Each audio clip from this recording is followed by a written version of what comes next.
प्यारे बच्चों, नमस्कार। संस्कृत की कक्षा में एक बार पुनः आप सभी का स्वागत है। प्यारे बच्चों, आपने पिछली कक्षा में कविकुल गुरु कालिदास पाठ के कुछ अनुच्छेदों का अध्ययन किया। आज की कक्षा में उससे आगे के अनुच्छेदों पर चर्चा करते हैं। आइए सर्वप्रथम इसका पठन अभ्यास करते हैं। एका जनश्रुतिः अतिप्रसिद्धास्ति यया कालिदासः विक्रमादित्यस्य सभारत्नेषु मुख्यतमः इति ख्यापितः। परन्तु अत्रापरा विडम्बना समुत्पद्यते। विक्रमादित्यस्यापि स्थितिकालः सुतरां स्पष्टो नास्ति। आइए एक बार पुनः इसका पठन अभ्यास करते हैं। एका जनश्रुतिः अतिप्रसिद्धा अस्ति यया कवि कालिदासः विक्रमादित्यस्य सभारत्नेषु मुख्यतमः इति ख्यापितः। परन्तु अत्रापरा विडम्बना समुत्पद्यते। विक्रमादित्यस्यापि स्थितिकालः सुतरां स्पष्टो नास्ति। अब हम जो है इस अनुच्छेद में आए हुए जो कठिन शब्द हैं उनके अर्थ को देख लेते हैं। तो पहला शब्द है ख्यापितः।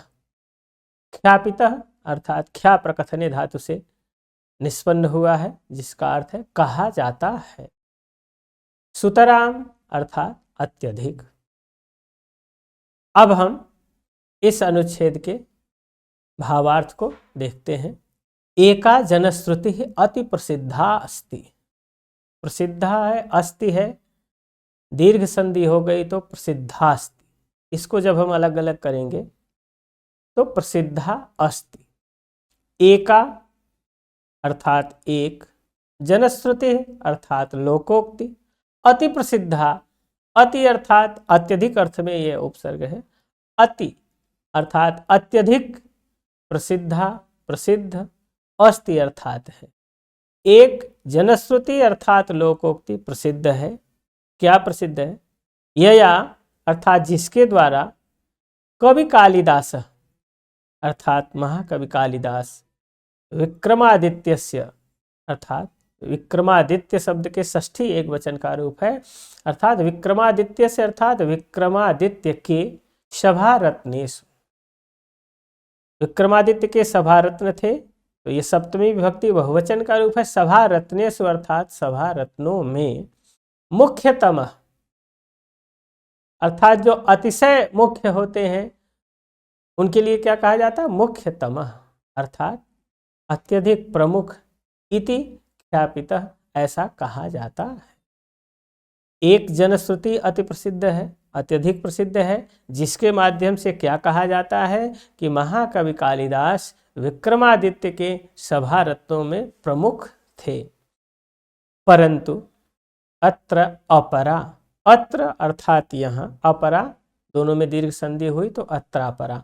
परंतु अर्थात किंतु, जो लोकोक्ति प्रसिद्ध है उसमें भी कुछ विडंबना है, कुछ भ्रम उत्पन्न होता है। क्या भ्रम उत्पन्न होता है? तो वही कह रहा परंतु किंतु अत्र अपरा। अत्र अर्थात यहाँ, इस विषय में, अपरा अर्थात दूसरी विडंबना समुत्पद्यते अर्थात उत्पन्न हो जाती है।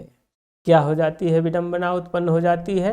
विक्रमादित्यस्यापि, जिस विक्रमादित्य के सभा रत्नों में महाकवि कालिदास मुख्य थे, श्रेष्ठ थे, उन विक्रमादित्य का भी, उसी के लिए कह रहा है विक्रमादित्यस्यापि, विक्रमादित्यस्य अपि अर्थात विक्रमादित्य का भी स्थिति कालः, वह विक्रमादित्य किस समय में थे, उनका क्या स्थिति काल था, यह सुतराम अर्थात अत्यधिक स्पष्टो नास्ति। स्पष्टः नास्ति, इसमें विसर्ग संधि हुई तो हो गया स्पष्टो नास्ति। शब्द क्या? स्पष्टः न अस्ति। ऐसे विक्रमादित्यस्यापि अर्थात विक्रमादित्य का भी स्थिति काल, जो स्थिति काल है वह सुतराम अर्थात अत्यधिक स्पष्ट अर्थात स्पष्ट न अस्ति अर्थात नहीं है। तो जब जिस विक्रमादित्य के सभारत्नों में महाकवि कालिदास प्रमुख थे, उन विक्रमादित्य का ही स्थिति काल नहीं स्पष्ट है, तो हम महाकवि कालिदास का स्थिति काल कैसे जान सकते हैं? यही यहाँ विडंबना है। अब हम अगले अनुच्छेद का पुनः पूर्व की भांति पठन अभ्यास करते हैं। केचिन मन्यन्ते यत् विक्रमादित्य उपाधिधारिणो द्वितीय चंद्रगुप्तस्य समकालिक आसीत् कविरसौ। कालिदासस्य मालविकाग्निमित्र नाटकस्य नायको अग्निमित्रः शुंगवंशीय आसीत्। स एव विक्रमादित्योपाधिं धृतवान् यस्य सभारत्नेष्वेकः कालिदासः आसीत्। एक बार पुनः इसका पठन अभ्यास करते हैं। केचिन मन्यन्ते यत् विक्रमादित्योपाधिधारिणो द्वितीय चंद्रगुप्तस्य समकालिक आसीत् कविरसौ। कालिदासस्य मालविकाग्निमित्र नाटकस्य नायकोऽग्निमित्रः शुंगवंशीय आसीत्। स एव विक्रमादित्योपाधिं धृतवान् यस्य सभारत्नेष्वेकः कालिदासः आसीत्। अब हम इस अनुच्छेद में आए हुए कठिन शब्दों के अर्थ को देखते हैं। तो धृतवान, धृ धारणे धातु से तवतु प्रत्यय करते हैं तो धृतवान शब्द बनता है, जिसका अर्थ है धारण किया। आइए अब हम इस अनुच्छेद के भावार्थ को देखते हैं। केचिन मन्यन्ते, इसको जब हम पृथक करेंगे तो होगा केचित।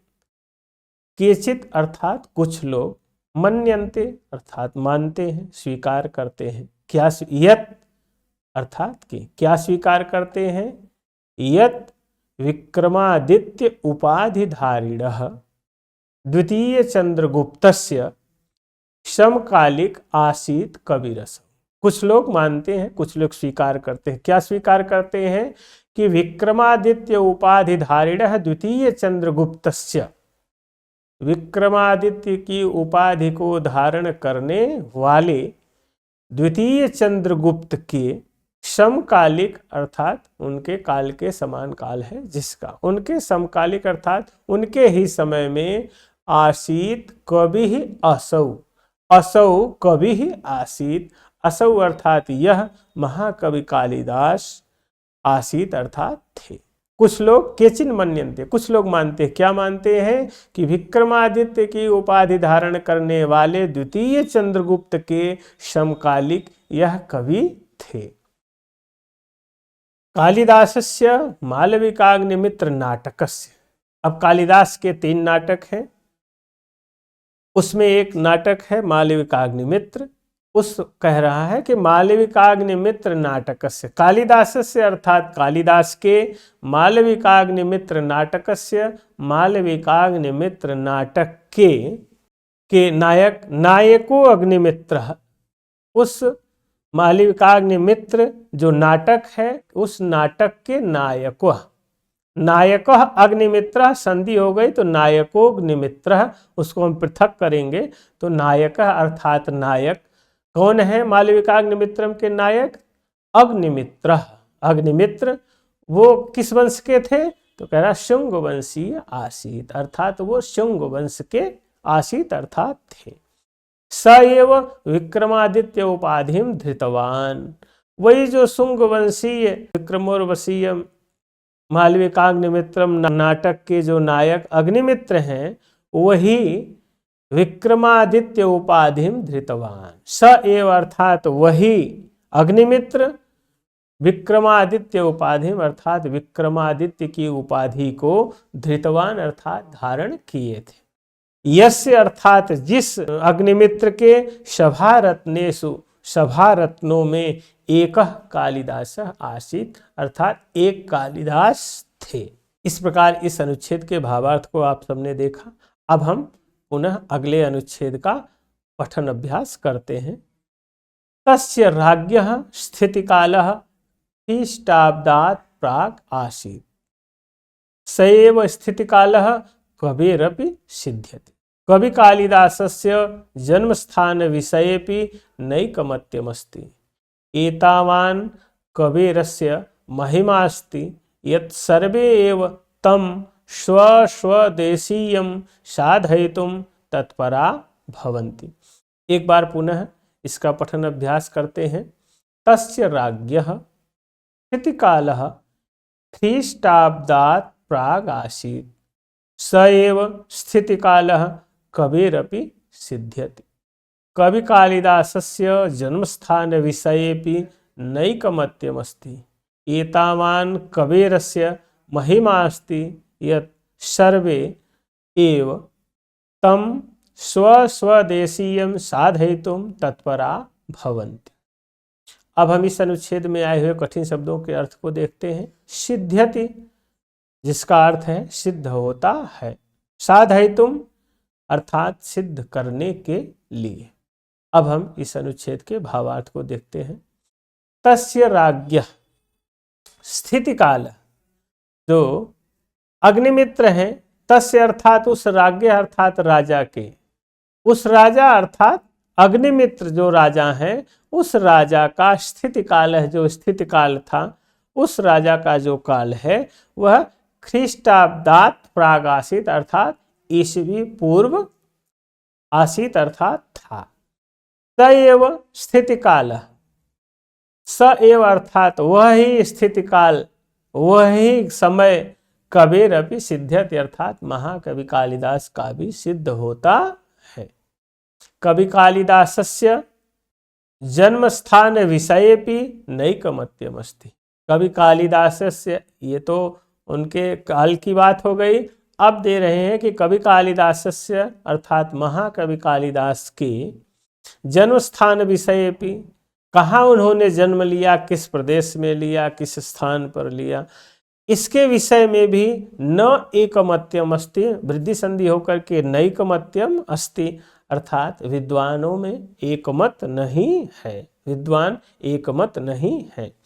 एतावान कबीरस्य महिमा अस्ति, एतावान माने इतनी, कबीरस्य महिमा अस्ति, इस महाकवि कालिदास की इतनी महिमा, इतनी विडंबना है कि इतनी लोगों में इनके प्रति आकर्षण है, इतना आकर्षण है कि एतावान कबीरस्य महिमा अस्ति, कबीरस्य अर्थात इस कवि की, इस महाकवि कालिदास की एतावान महिमा अस्ति, इतनी महिमा है कि यत् सर्वे, संस्कृत के जितने विद्वान हैं, अन्य क्षेत्र के भी जो विद्वान हैं, सर्वेव अर्थात सभी, तम अर्थात उन कालिदास को स्वस्वदेशीयम अपने अपने प्रदेश का साधयितुम अर्थात सिद्ध करने में तत्परा भवन्ति अर्थात लगे हुए हैं।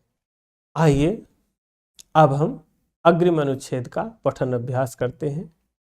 कश्मीर वासी विद्वांसः कश्मीरोद्भवं तम मन्यन्ते, वंगवासिनश्च वंगदेशीयम् अस्ति तावत् अन्योपि समीक्षकवर्गः यस्य मतेन कालिदासः उज्जयिन्यां लब्धजन्म आसीत्, उज्जयिनीं प्रति कवेः सातिशयोनुराग एतन्मतं पुष्णाति। एक बार पुनः इसका पठन अभ्यास कर लेते हैं इस अनुच्छेद का।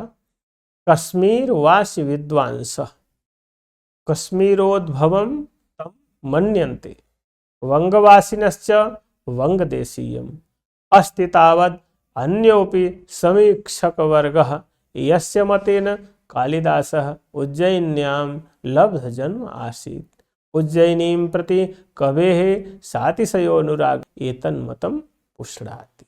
अब हम इस अनुच्छेद में आए हुए कठिन शब्दों के अर्थ को देखते हैं।